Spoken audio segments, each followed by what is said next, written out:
With the threat of COVID-19 impacting our community, the City of Fayetteville has taken many steps to help stop the spread of the novel coronavirus.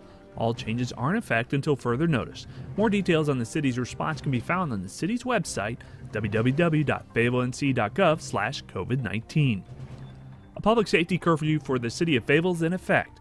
Curfew hours are from 9 in the evening to 6 the following morning for everyone within Fayetteville city limits. During the curfew, people are not allowed to travel on public streets, alleys, or roadways, or on public property during curfew hours. In addition, public and private gatherings of any number of people happening outside a home in Fayetteville are prohibited. The public or private gathering prohibition is not intended to prevent a single family from being together. There are exceptions listed for leaving residences during the curfew, such as for healthcare and public health operations, human service operations, essential infrastructure operations, essential government operations, and essential business operations.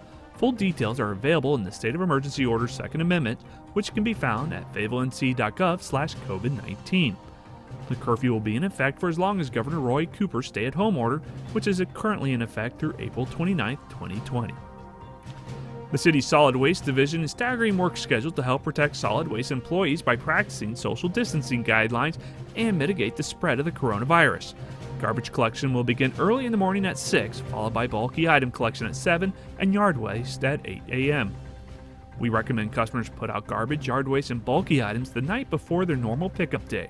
The schedule will be in effect until further notice.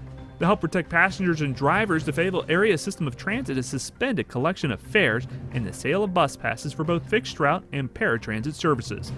Both services are operating on a modified schedule with all routes ending at 7 p.m. The Fast Transit Center will also close at 7 p.m. to the public, and access will be limited to the Russell Street entrance. All customers are asked to use the rear door when boarding a bus unless the use of a ramp or lift is needed, which are located at the front of the bus. Social distancing reminders are posted on the buses, and the seats at the transit center are marked to encourage social distancing. For the time being, recreation centers, playgrounds, and indoor facilities are closed to the public. All trails and outdoor parks are open to the public outside of curfew hours, but people should practice proper social distancing by staying more than 6 feet away from someone else. The public is asked to avoid social gatherings in groups of more than 10 people. While recreation centers are closed, parks and recreation staff are busy helping their community.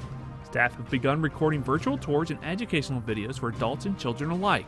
Links to watch the videos, along with other content such as coloring books for children, are available on the city's website, www.fayetteville.nc.gov/education. Parks and Recreation staff are also helping out by delivering Meals on Wheels for senior citizens unable to leave their homes. They're serving nutritional meals daily to 70 participants in collaboration with the Council of Older Adults. City Hall is closed to the public, and access to most city services has moved to the internet and over the telephone. City departments have identified which city employees can work from home and provided equipment for them to work remotely. In the meantime, all boards and commission meetings have been temporarily suspended. Development Services has begun a live remote inspection and code enforcement program to perform several forms of inspections remotely. This inspection option is voluntary and removes unintended exposure to a virus by using smartphone technology to perform code compliance inspections.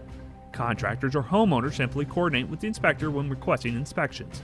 More details regarding zoning, planning, code enforcement, and inspections can be found in the Development Services Department section of the city's website at fayetteville.nc.gov/COVID-19. If necessary, residents can leave essential documents in a drop box at the front of City Hall.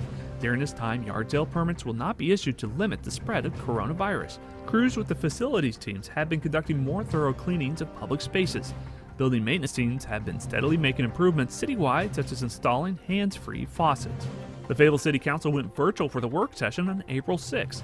Instead of meeting in City Hall, the meeting was held on a webinar with the council members viewing presentations from staff and subject matter experts conducting discussions on the various agenda items. The platform also allows for residents to view the meeting remotely. Following the meeting, the video of the work session was uploaded to the city's YouTube page. You can find the city's YouTube page by searching on YouTube for City of Fayetteville, NC. Teachers in Fayetteville are helping public safety by using 3D printers to build filter masks. Brian Thompson is a science teacher at Terry Sanford High School and got the idea for using the printers to help first responders while students are not in the classrooms. The Fayetteville Police Department is providing the materials for the 30 printers to print around 60 to 70 masks a day. The printers will print for over 12 hours a day while the teachers come in over 3 shifts to clean up and assemble the masks once they come off the printer.